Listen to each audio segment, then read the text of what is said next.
The American Exchange Bank Robbery. Part 2 of 5. An examination of the bogus package disclosed some points of significance.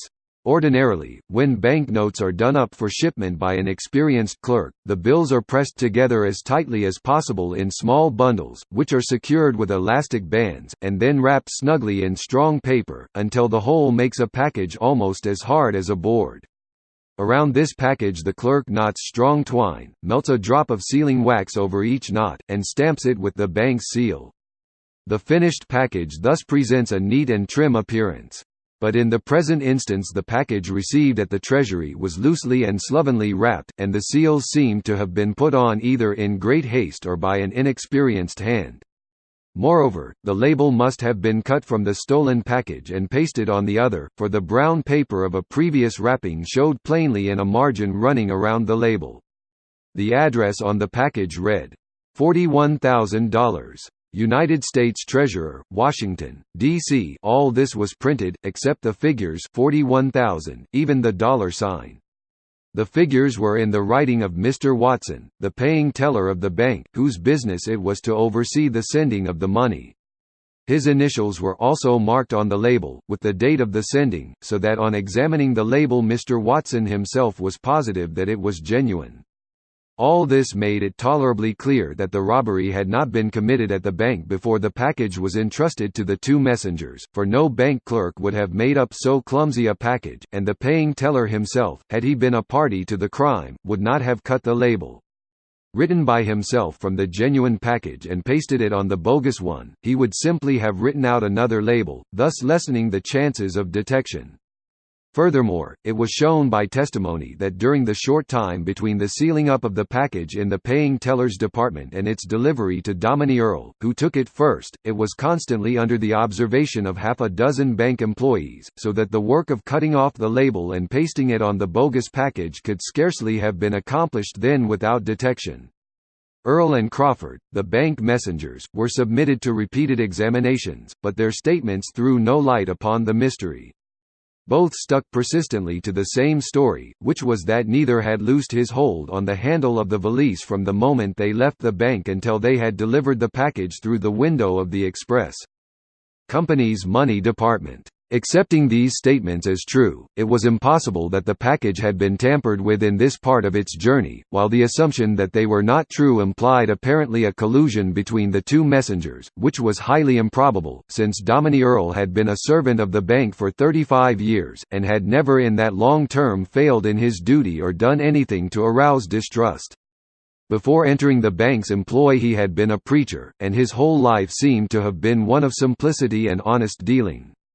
As for Crawford, who was, indeed, a new man, it was plain that if the Dominie told the truth, and had really kept his hold on the valise handle all the way to the express company's window, his companion, honest or dishonest, would have had no opportunity to cut off the label, paste it on the bogus package, and make the substitution. Finally came the theory that the money package had been stolen while in the care of the express company.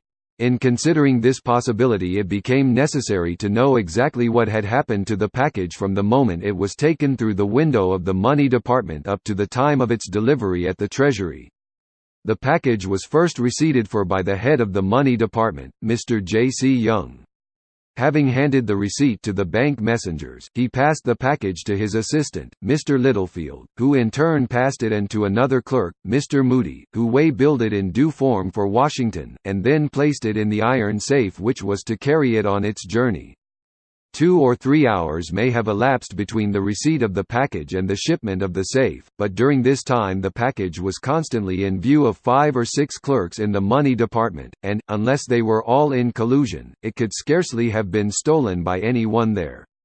As for the express messenger who accompanied the safe on the wagon to the train, and then on the train to Washington, and then on another wagon to the Treasury building, his innocence seemed clearly established, since the safe had been locked and sealed, according to custom, before its delivery to him, and showed no signs of having been tampered with when opened in Washington the following morning by another representative of the express company.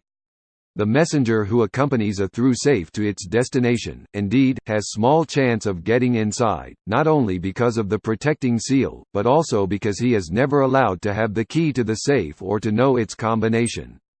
Recently, as a still further safeguard, the Adams Express Company has introduced into its cars and equipment of large burglar-proof and fire-proof safes, especially as a guard against train robbers, who found it comparatively easy to break open the small safes once in use.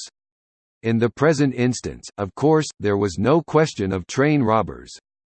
One important fact stood out plain and uncontrovertible, that a responsible clerk in the money department of the Adams Express Company had receipted for a package supposed to contain $41,000 entrusted to the company by the bank.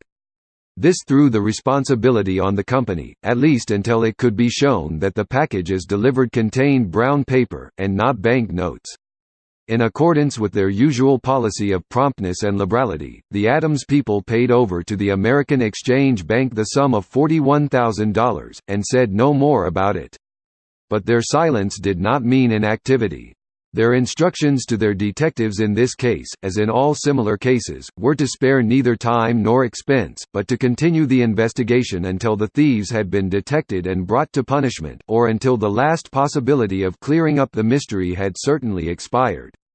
Hastening to New York in response to the telegram sent him, Robert Pinkerton examined the evidence already collected by his representative, and then himself questioned all persons in any way concerned in the handling of the money. Mr. Pinkerton, after his investigation, was not so sure as some persons were that the package had been stolen by employees of the express company.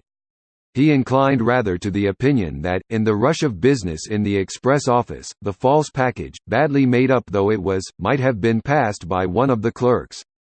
This conclusion turned his suspicions first toward the two bank messengers. Of these he was not long in deciding Dominie Earle to be, in all probability, innocent. While he had known of instances where old men, after years of unimpeachable life, had suddenly turned to crime, he knew such cases to be infrequent, and he decided that Earle's was not one of them.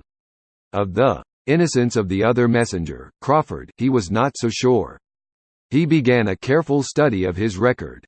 Edward Sturgis Crawford at this time was about 27 years old, a man of medium height, a decided blonde, with large blue eyes, and of a rather effeminate type.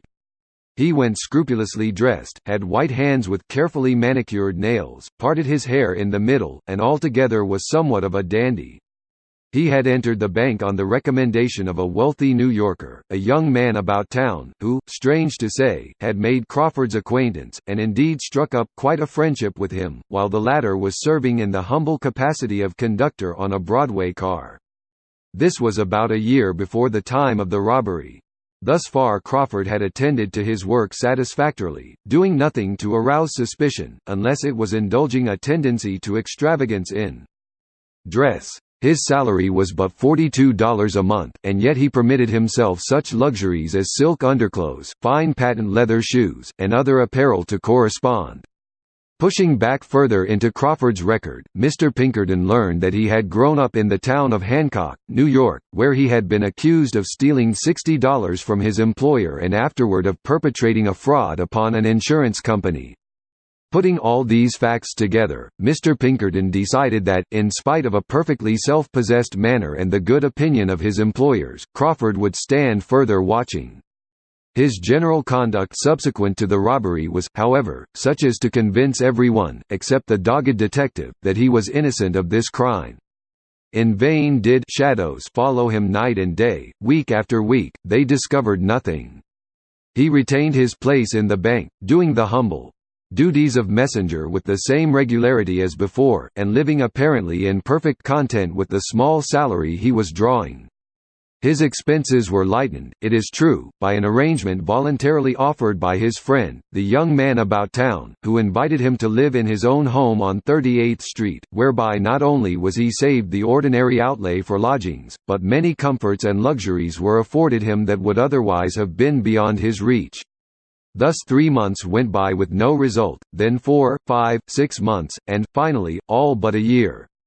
Then, suddenly, in April, 1889, Crawford took his departure for Central America, giving out to his friends that he was going there to assume the management of a banana plantation of 60,000 acres, owned by his wealthy friend and benefactor. Before Crawford sailed, however, the Shadows had informed Mr. Pinkerton of Crawford's intention, and asked instructions. Should they arrest the man before he took flight, or should they let him go? Mr. Pinkerton realized that he was dealing with a man who, if guilty, was a criminal of unusual cleverness and cunning. His arrest would probably accomplish nothing, and might spoil everything. There was little likelihood that the stolen money would be found on Crawford's person. He would probably arrange some safer way for its transmission.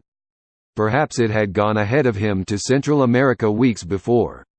"We'll let him go," said Mr. Pinkerton, with a grim smile, "only we'll have someone go with him." The Pinkerton representative employed to shadow Crawford on the voyage sent word, by the first mail after their arrival in Central America, that the young man had rarely left his state-room, and that whenever forced to do so had employed a colored servant to stand on guard so that no one could go inside.